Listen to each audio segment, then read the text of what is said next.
Welcome to the Bleep Bulimia podcast with guest Helen Sernett, sleep evangelist and podcast host of Sleepless.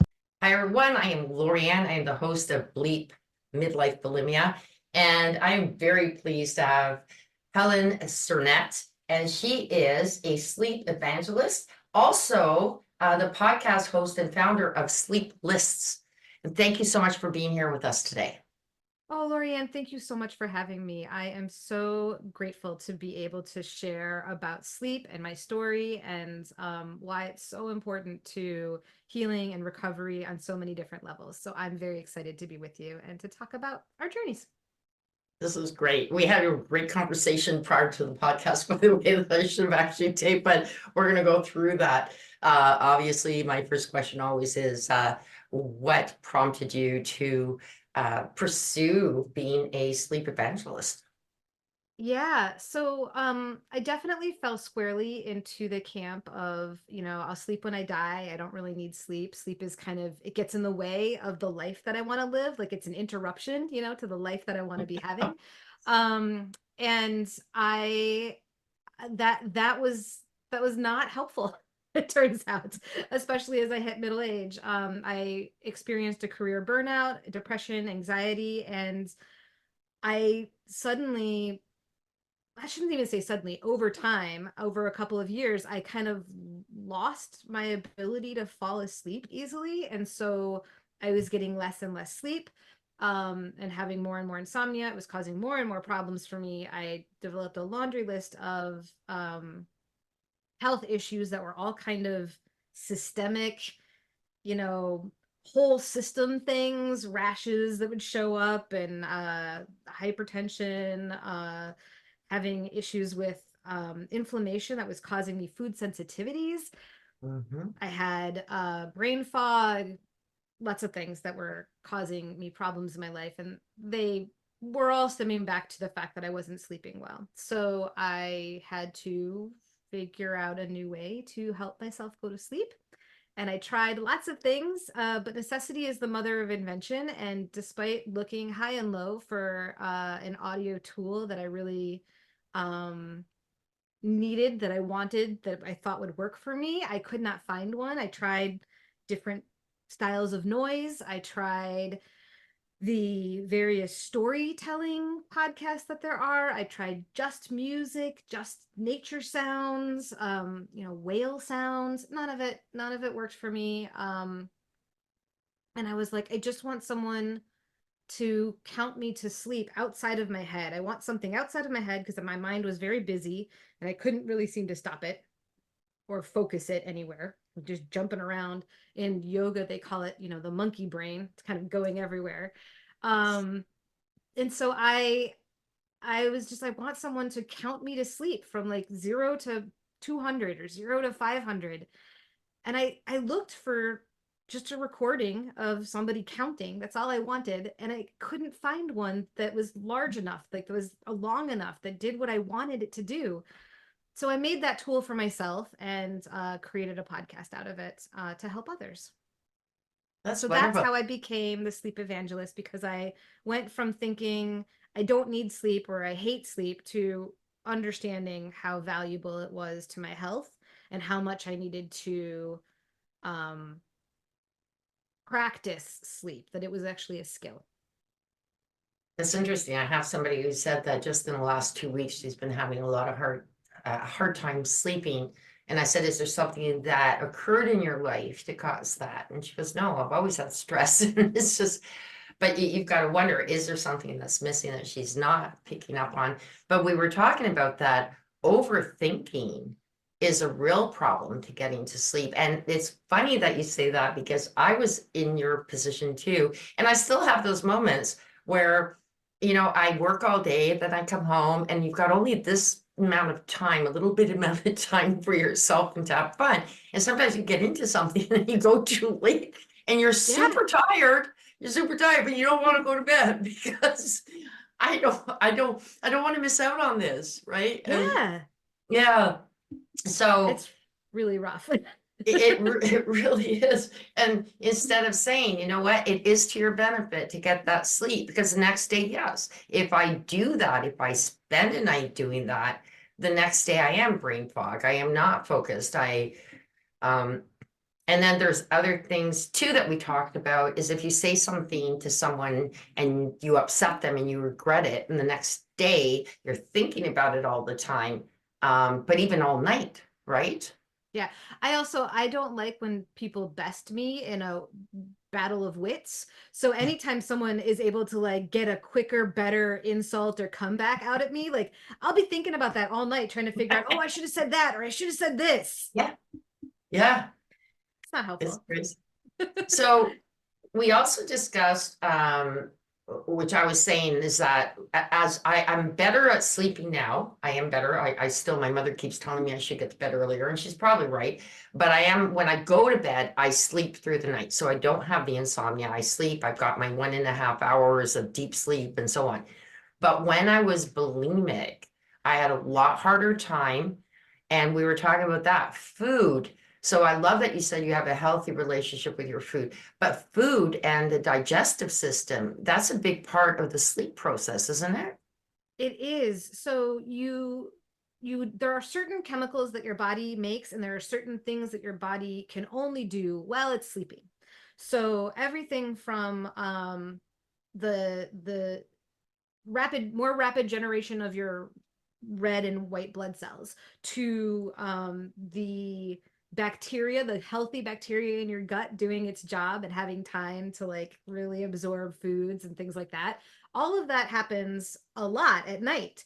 And so if you're and specifically not just at night because it's the nighttime, but because your body is sleeping.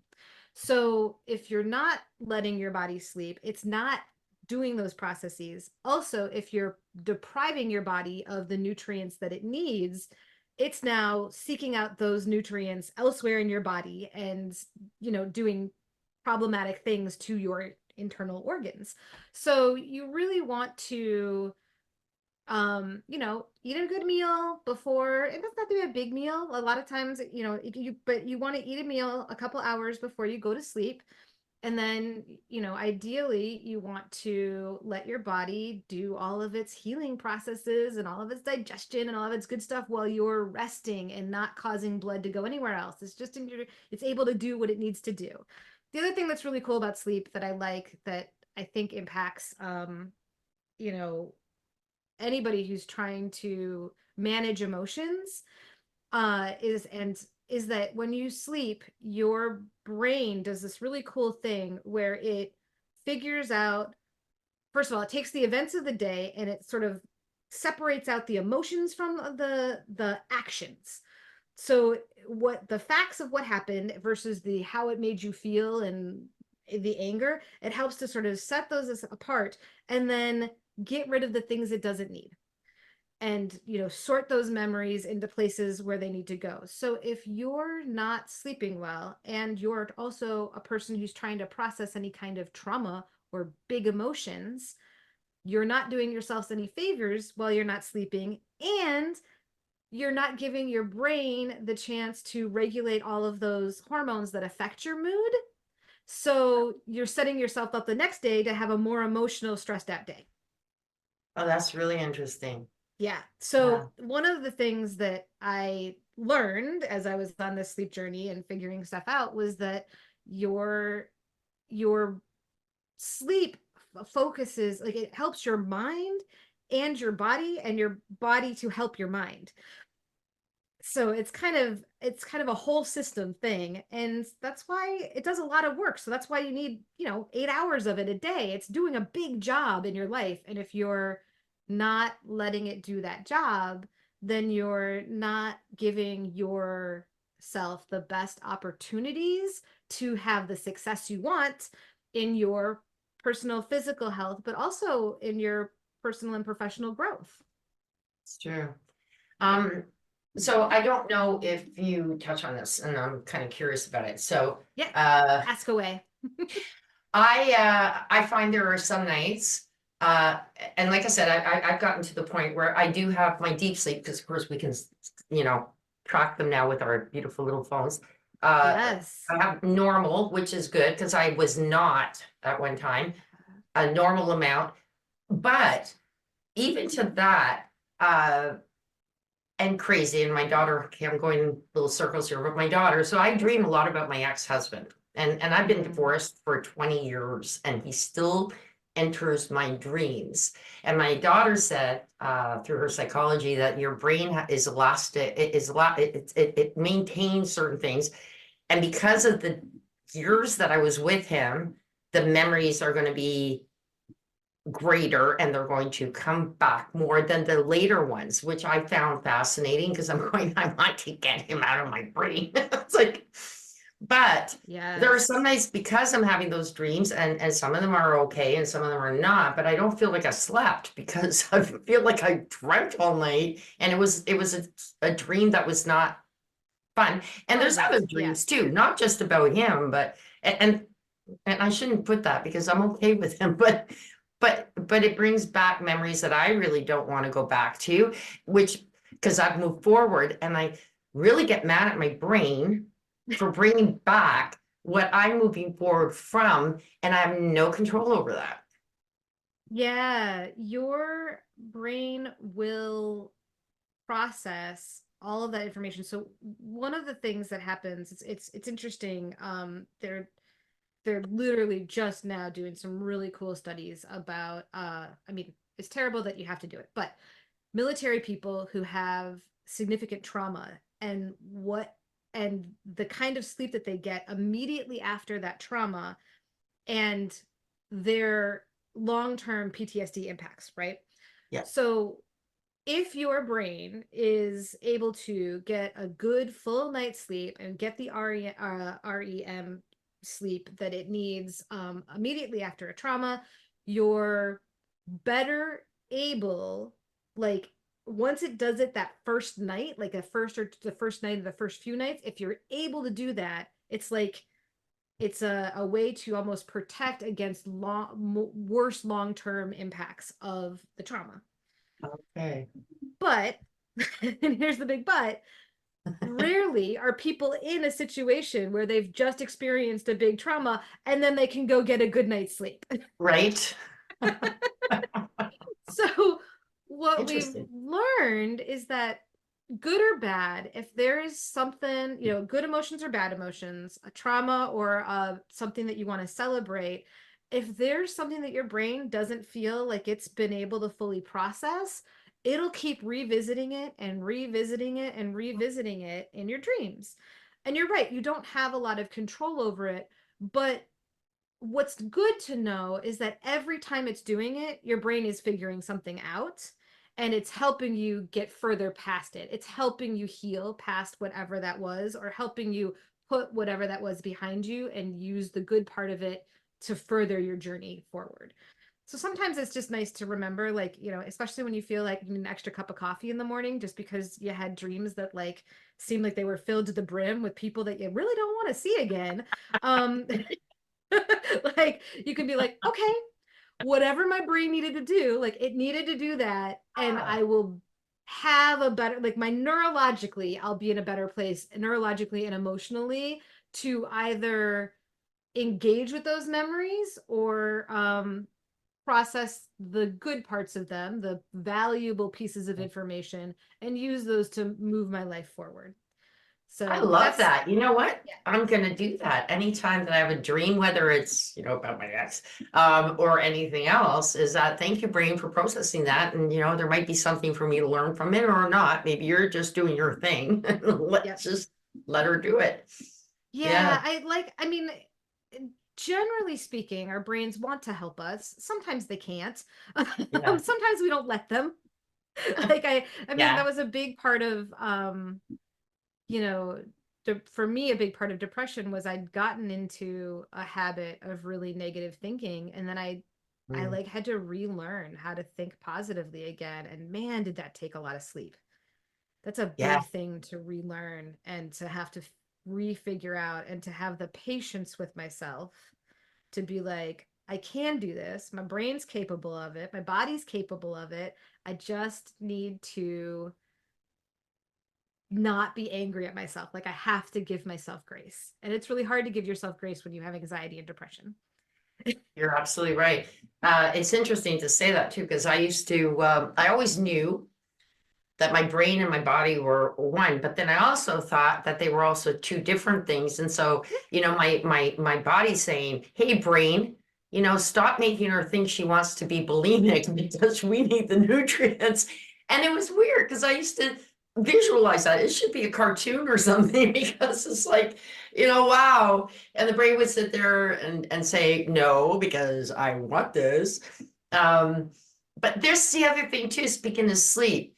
While I was bulimic, my dreams started getting very, and I don't sleep, and you're talking about transitioning the brain working and why you need sleep, but I slept less, but also my dreams were black and white, like they were not colored. They're color now that I quit my bulimia, but they were very dark and black and white. I did not have color dreams in particularly the last part of my bulimia.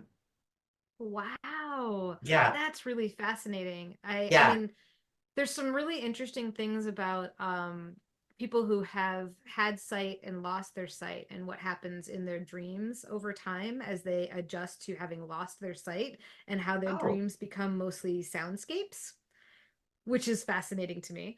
But I yeah, haven't heard about I haven't read or looked at anything related to color or black and white, but it's obviously indicates that to you anyway, right? That there was almost like a shutting down, right? Almost like yeah. a washing away or a darkening or trying to find, you know, maybe even control. It'd be fascinating to analyze some of that with somebody who knows a little bit more about dreamology. Yeah, But that is there's actually but could it I was even on a be busy podcast. a I was on lot? another podcast where the guy does do dream interpretations. It's fascinating. It was really cool. And he can help Who's somebody he? like figure out he's called the Dream Wizard, Benjamin the Yes, Dream Wizard. I had him on Yeah. my podcast. He's awesome. Yes, yes. Go on his show and he'll analyze your dreams. Yeah, I was on his show. Oh, good. Oh, good. Okay. Yeah. Yeah. And No, there he's you go. You fantastic. got a plug in there, Dream Wizard. He is fascinating. He's wonderful. People just check out his podcast too. But Yeah. that was, and I did in that one tell him that it was very black and white, and then and stuff. And he told me I had a recurring dream, and it's not recurred since he told me the answer to it. Uh, but I was wondering too, because you're talking about the need for sleep, and then of course, uh, and I'm bringing back the bulimia, the lack of nutrients I had, and my brain being able to process it maybe was saying like this is like I don't know, but it's making me interested in the thought that could my lack of nutrients and my lack of sleep be causing the dreams, I right? mean, it To change seems over like because they're all color yeah, now, but it seems like it's absolutely possible. Also, I mean, a lot of people have to kind of hit a really low point in their lives before they're able to turn around a behavior that's, causing them a it's lot of true. negativity. And Yes, so you might have been in a really dark space emotionally too. And so yes, you might have not been able to really imagine colors in your dreams. Like your brain just couldn't go there because of that's where true. you were emotionally. That's a lot. I mean, it's so frustrating when you have a lot of dark stuff and you're trying to just figure out your coping mechanisms and live your day and like you find what makes Can you I get some comfortable and sleep? Can I have yeah. some nice dreams? Can I like, I just want to go to bed. I just want to sleep Well, and have nice dreams. And I wish I could control there. It's a lot better now, but at the yeah. time, you wish you could control your non-over thoughts, waking up in the middle of the night, not being able to get back to sleep. And that's like, Well, and just being able to have that sanctuary of sleep. If sleep yeah, stops being a sanctuary, that's very problematic for your yeah, body and your mind and your emotions, both your mental, physical health, your just well-being overall. And I think that I think we're prone to think, oh, it was just, a bad night of sleep, because there's bad nights. Like you're Mhm, in a different mhm. bed, the sirens were going all night, whatever it was. Like maybe you just have a bad night. But as you start to accumulate more and more of those, and it becomes a bigger and bigger problem, I guess a lot of times we don't necessarily realize that it's the lack of sleep that's the problem. I mean, I went to doctors and talked about my health conditions, and no one ever said, do you get enough sleep? That's true, eh? uh, I got told all the time, do you exercise and do you eat right? Right? Like I Yeah, got asked that a lot, and advance like advice on diet and exercise, but not yeah. a single one of my primary care physicians asked me, are you regularly getting full night's sleep, and do you know if you're getting all the cycles of sleep? Are you going through REM sleep? Are you sleeping I've well? never been asked that. Yeah.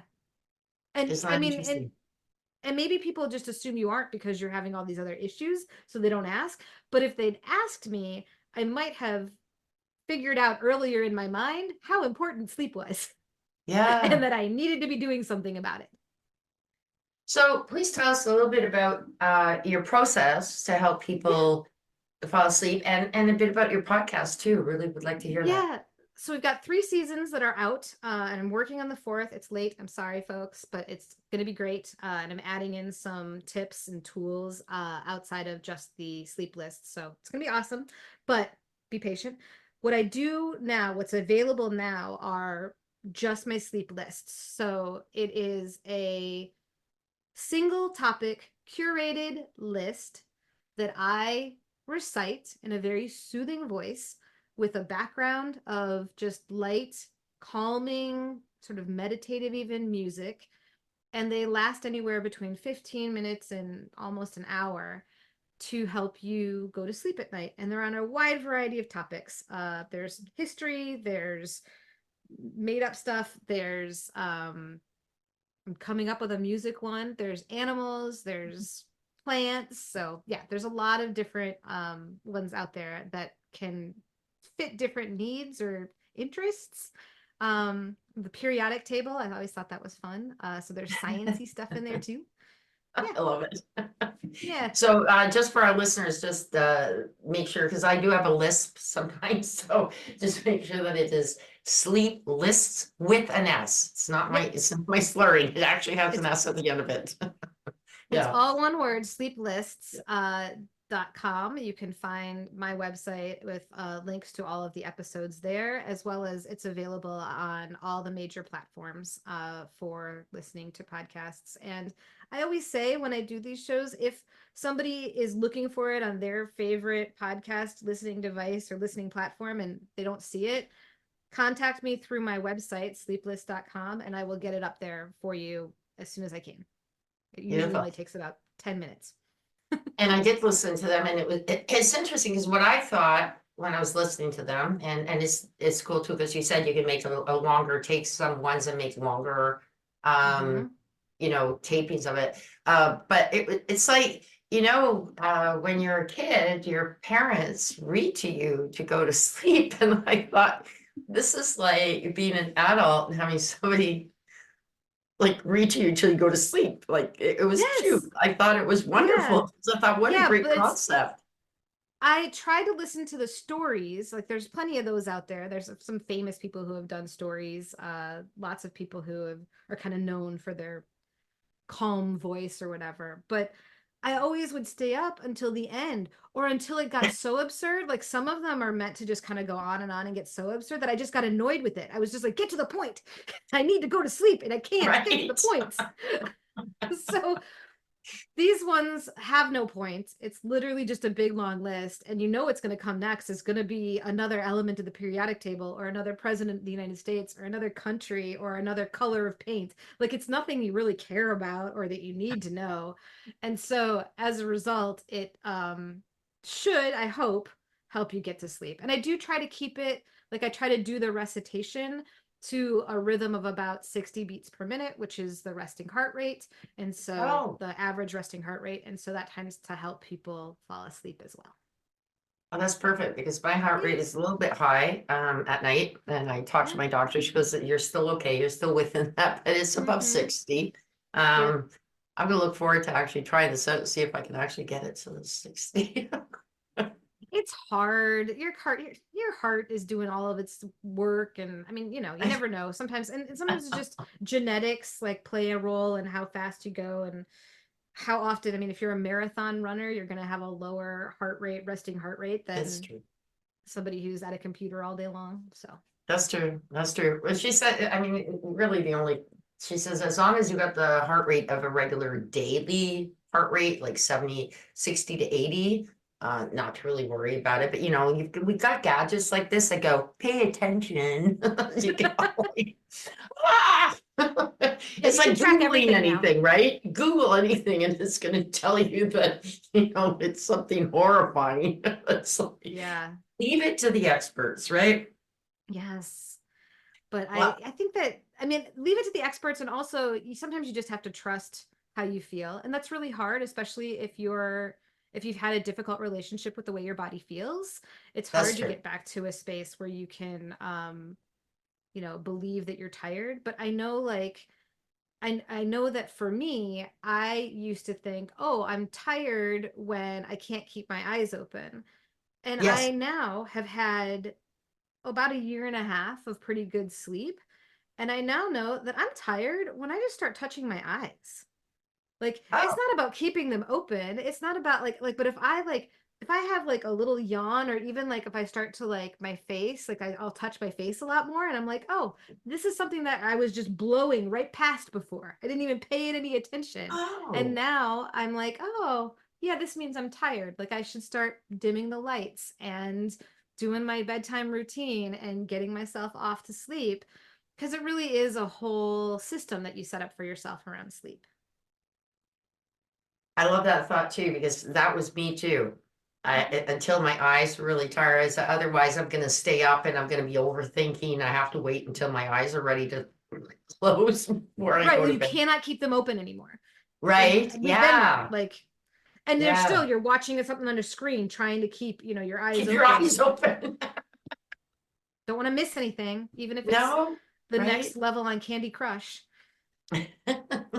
Or Netflix, the Been next there. the next The next episode episode. of your Mm-hmm. favorite show. I'm binging Mm-hmm. here. One more, one more, one more. Mm-hmm. And then you fall asleep and you miss five of them anyway. So like, Yeah. And then, some loud noise on the show wakes you up. So yeah, yeah. if you can start to learn to listen to your body and trust yourself a little bit, it takes time and practice and grace, a whole lot of grace, and you just have to be so kind to yourself. I think the biggest thing is that you have to love yourself unconditionally, like maybe you've never even experienced before from anyone else. You have to do that to yourself to really heal, and that's hard. I love that, and you're absolutely right. And when you get there, though, it's really good. There was a saying, I think I said this on another podcast. You are the one who speaks to yourself the most in your head than anyone. Like that anyone speaks to you, you're the one who speaks to yourself the most. So be kind. Be kind. Mm-hmm. Just one quick thing before we go, and I was gonna write it down, and now I forgot to what I was gonna ask. Um, had to do with the sleep and overthinking. No, it was something else. Come on, it was a good So, question. Too. oh, okay. Well, I mean, I do think like the the value of the giving yourself that grace is also then suddenly you're like, oh, I'm worth this sleep. Like Yeah. that really happens too. And I mean, a week of good sleeps, like that first week where you're like, oh my God, I've slept a full 8 hours every day for 7 days. You feel like you can function in a way that like just never happened before. It felt like and I mean, my sleep was interrupted a lot during the early stages of perimenopause too, and so I was struggling with Yep.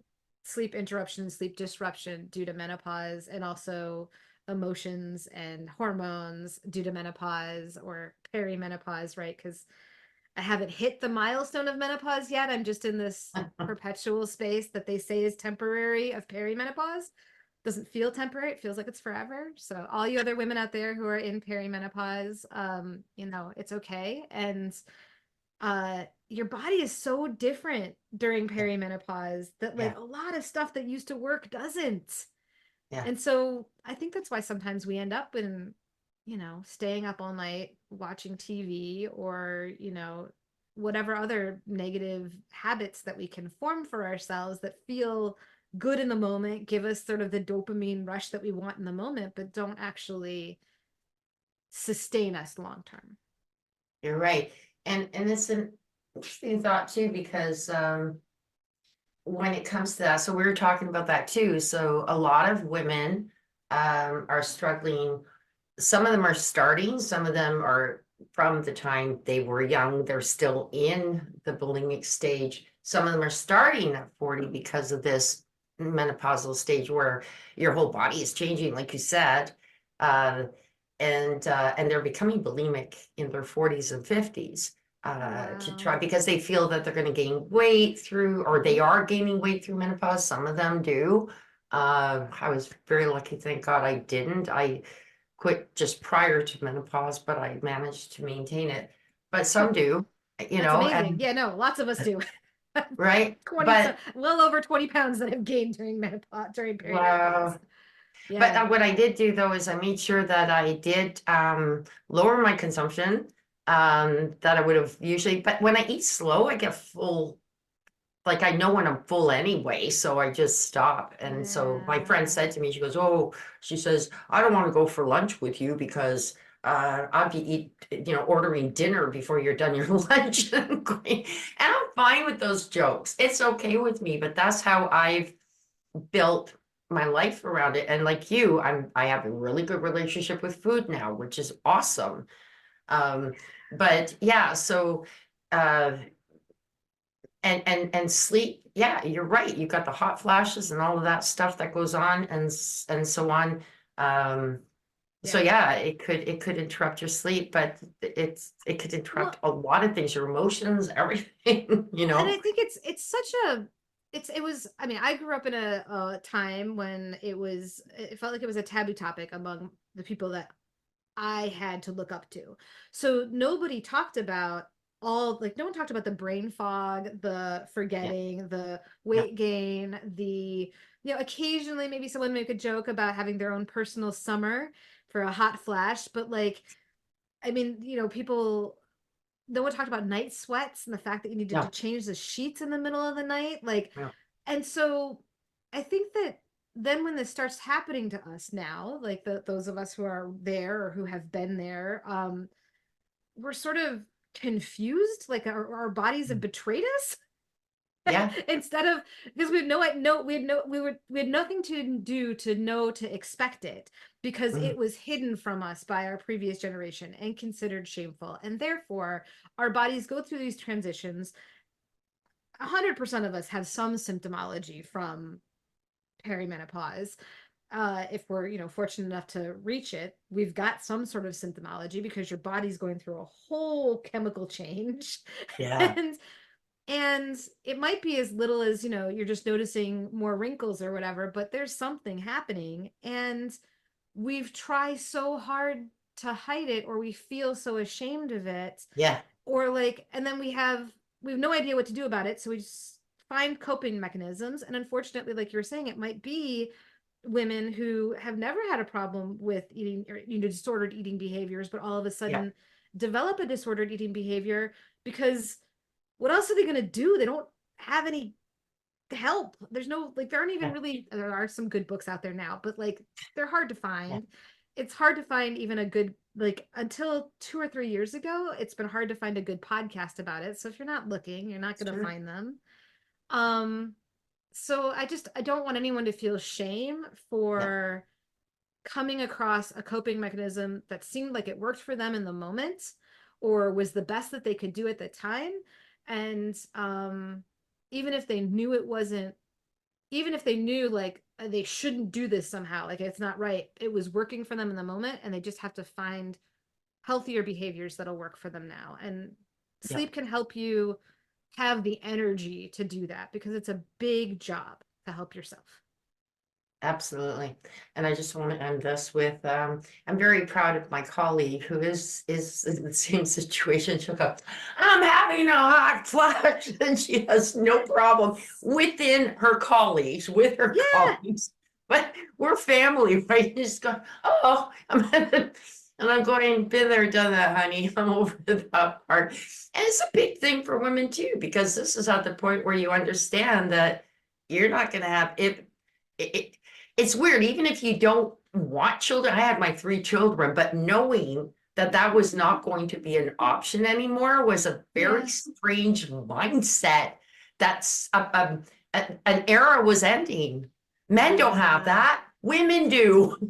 Like, and it's Yes. big. So It's yeah, share, huge. get a lot of sleep, and be open about it, because we're all going through it. We've all gone through it.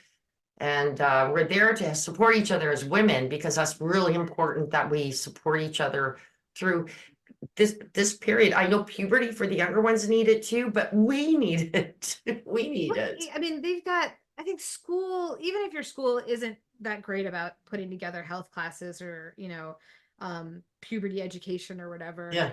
you're in such a, all of you are in the exact same age group. You're all moving along at the exact same way. Whereas, in the real world, after in adulthood, I've got, you're in an office and you have a colleague that's 18 and you have another colleague that's, 80 and and so It's you don't true. necessarily bond over those physical things in the same way It's because true. you're not all experiencing them at the same time.